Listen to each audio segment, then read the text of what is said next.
Hello friends, I am Mr. Ravindra Bhalerao and I welcome you to my channel, that is English for Learners. Dear students, today we shall discuss chit chat activities, or we can say warming up activities, and the name of the topic is Basket Full of Moonlight. This is a beautiful poem from standard 10th subject English lower level. Okay, let's begin to discuss about these warming up activities, but before that I would like to remind you, don't forget to subscribe my channel. Okay, let's begin. चला तर आपण सुरुवात करूया. Basket full of moonlight ही जी इयत्ता 10वीची जी poem आहे, खूप सुंदर poem आहे. It is a imaginative poem. याच्यावरती डिटेल एक्सप्लेनेशन देणारी पोएम, एक्सप्लेनेशन केलेले व्हिडिओ मी ऑलरेडी बनवलेले आहे. तुम्ही या इंग्लिश फॉर लर्नरच्या चॅनलवरती जाऊन ते बघू शकता. आज आपण ह्या वॉर्मिंग अप किंवा चिटचॅट ॲक्टिव्हिटीजबद्दलच डिस्कस करणार आहोत. आणि तुम्हाला माहिती आहे की ही जी ॲक्टिव्हिटीज आहे ते आपल्याला इंग्लिशच्या क्वेश्चन पेपरमध्ये रायटिंग स्किलच्या रिलेटेड जे ॲक्टिव्हिटीज येतात किंवा क्वेश्चन्स येतात. For example dialogue writing is there, okay, verbal to non verbal writing, हे जे क्वेश्चन्स येतात ते सोडवण्यासाठी या ॲक्टिव्हिटीज इम्पॉर्टंट आहेत. सो नीट काळजीपूर्वक बघा. How to write a correct, grammatically correct answer. Okay, let's begin to discuss the first question. पहिल्या प्रश्नाला आपण सुरुवात करूया चिटचॅट ॲक्टिव्हिटीजमध्ये. And the first question is, कधीही क्वेश्चन आन्सर देण्यापूर्वी you try to understand the meaning of the question. Read the question carefully. काळजीपूर्वक प्रश्न वाचा, अर्थ समजावून घ्या, and then try to give the answer. Okay, did you like to hear? Did you like to hear? तुम्हाला ऐकायला आवडत होते का? पास्ट टेन्स मध्ये क्वेश्चन आहे. Did you like to hear bedtime stories? bedtime stories म्हणजे रात्री झोपताना जेव्हा लहान मुलांना झोपवण्यासाठी आजी आजोबा किंवा आई वडील जे गोष्टी सांगतात त्यांना झोप येण्यासाठी, this stories are called bed time stories. तर प्रश्न काय आहे, आपण त्याचा अर्थ समजावून घेतो आहोत. Did you like to hear bed time stories when you were a child? When म्हणजे जेव्हा किंवा ज्यावेळी. यू वेर अ चाइल्ड, तुम्ही एक चाइल्ड होता, एक लहान मूल होता, तेव्हा बेड टाईम स्टोरीज ऐकायला तुम्हाला आवडत होत्या का? आता याचा answer we can give the answer either yes or no. But if we want to give the answer in a complete sentence, how can we give the answer? Suppose आपल्याला positively S म्हणायचं, हो मला लहान असताना bed time stories ऐकायला खूप आवडायच्या, तर आपण आन्सर कशा प्रकारे देऊ शकतो?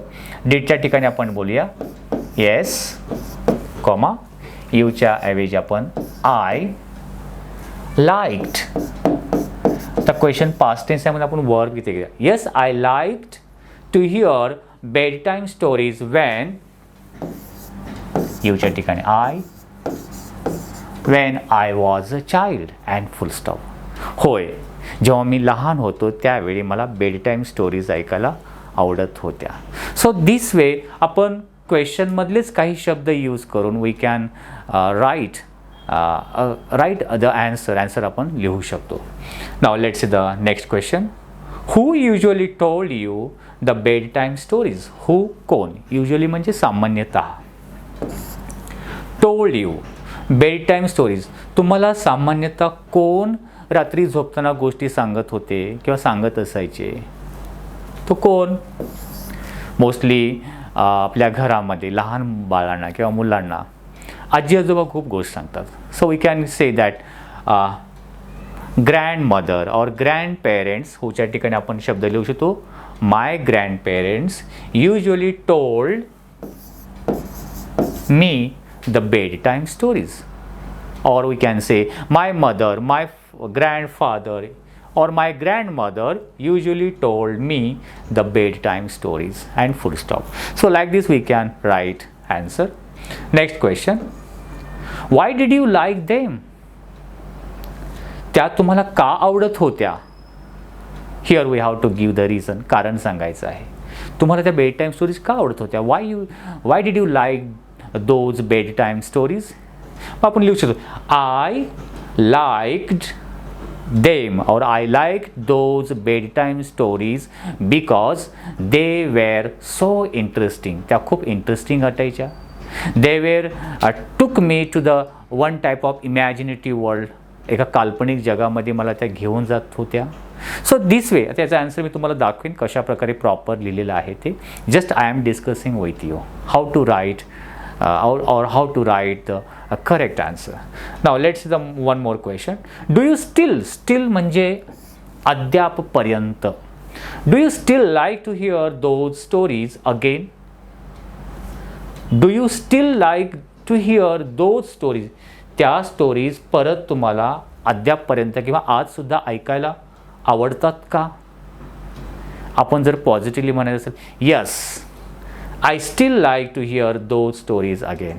किंवा if I want to give answer negatively, नाही मला त्या बेड टाईम स्टोरीज आता आवडत नाही बिकॉज मी आता ग्रोन अप झालेलो आहे. No I don't like to hear those stories again. You can write it. आपण याचं ॲन्सर बघूया. मी जे तुम्हाला इथे दिलेलं आहे एक example. Did you like to hear bedtime stories when you were a child? Yes, I did. Suppose हो सिंपल आपण येस बोलायचं येस आय डीड आपण म्हणू शकतो. And if I want to give the answer in a complete sentence how can we write yes I did I like to hear bed time stories. Okay. Next question. Who usually told you the bed time stories? My grandfather. Here you can change the words. My grandfather, my grandmother, my uncle, my aunt, my mother. You can write this names. ही नावं यापैकी तुम्ही कोणतेही लिहू शकता. Answer correct येईल. My grandfather told me the bed time story. इथे told काय घेतलेलं आहे बिकॉज क्वेश्चन जो विचारला आहे तो पास्ट टेन्समध्ये आहे. If the question is in a past tense your answer should be in past. If the question is a present tense तो according to the tense of the question दिलेला प्रश्न कोणत्या काळामध्ये आहे त्याच काळामध्ये आपलं उत्तर असावं. My grandfather told me the bed time stories. Next question. Why did you like them? त्या तुम्हाला का आवडत होत्या? I liked them because they took me in a beautiful imaginative world. I liked grandfather's style of telling stories, his acting, his voice, everything I liked. So this way you can give the response or you can give the answer. Now let's see the next activity. Discuss in groups about the procedures of planting a tree. Write the steps, bullet points and present it before the class. First of all, try to understand what is the activities are given. इथे कोणती activities करायला सांगितले ते आपण समजावून घेऊया. Discuss म्हणजे चर्चा करणे. Discuss in groups. ग्रुपमध्ये चर्चा करा. कशाबद्दल?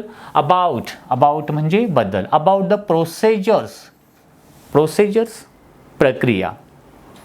जसं टी मेकिंग चहा कसा बनवा त्याची प्रोसेजर्स of planting trees.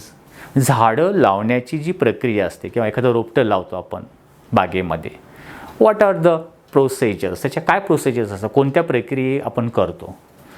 Right the steps of the bullet points and present it before the class. इथे काय बुलेट पॉईंट मुख्य पॉईंट दिलेले आहेत, मुख्य मुद्दे दिले आहेत, मेन पॉईंट्स.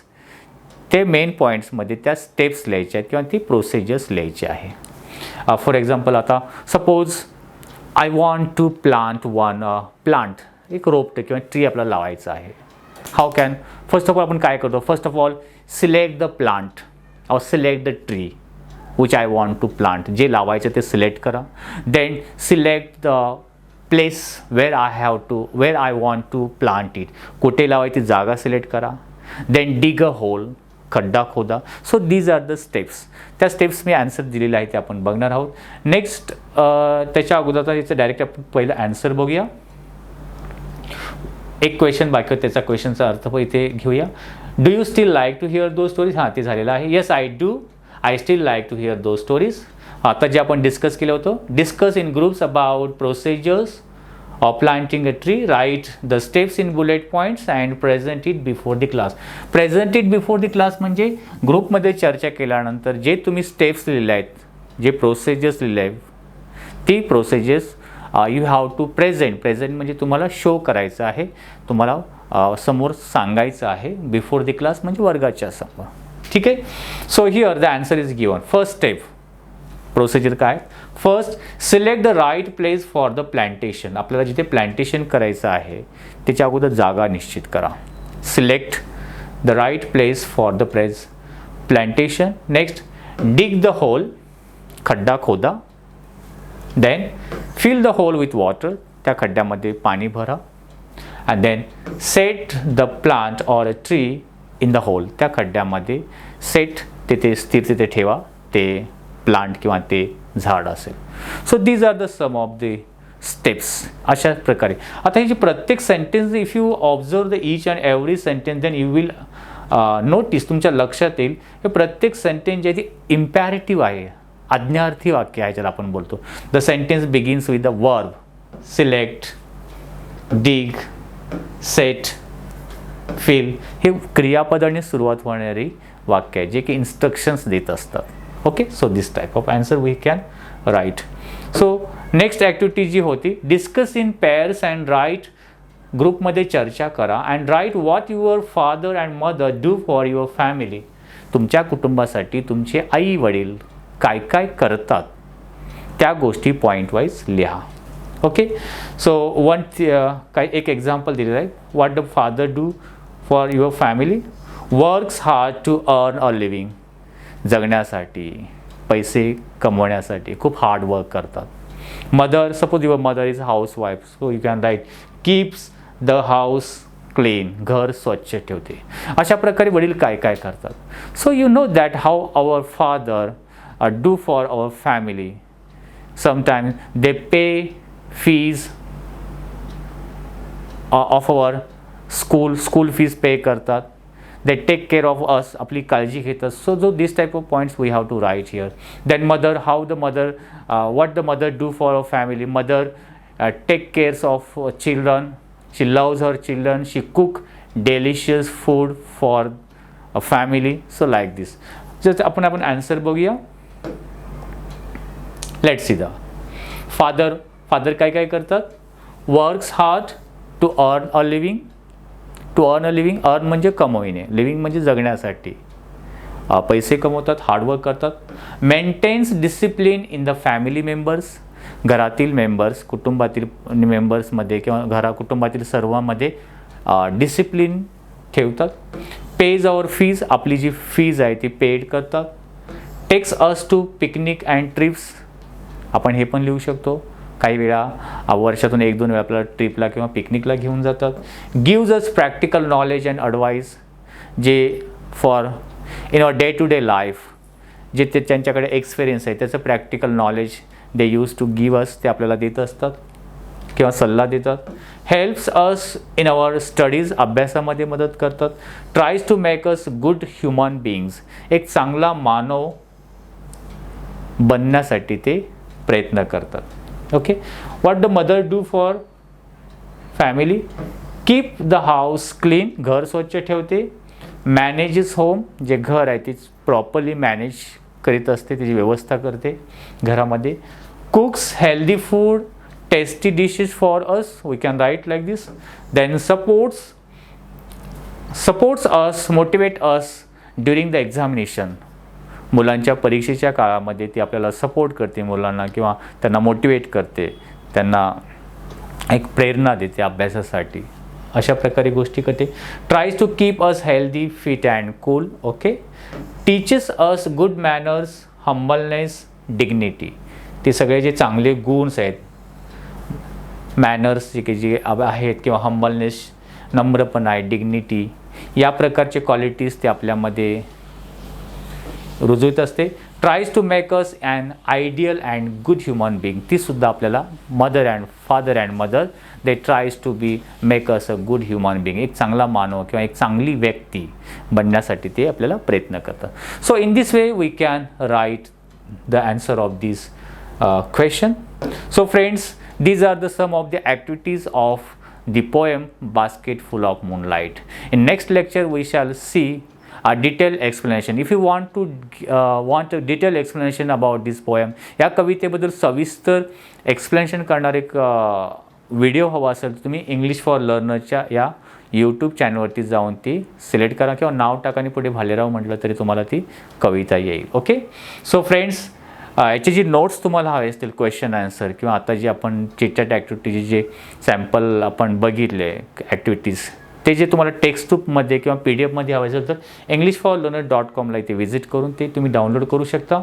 आणि जे MCQ क्वेश्चन्स, वेगवेगळ्या प्रकारच्या क्वेश्चन पेपर्स याच्या रिलेटेड व्हिडिओ हवे असेल तुम्ही इट्स माय चॉईस या यूट्यूब चॅनलला व्हिजिट करू शकता. So friends, I hope you might have like this video. If you liked it, please share it. If you have any suggestions for you can write in comment box. Wish you a good day. Take care. Thank you very much.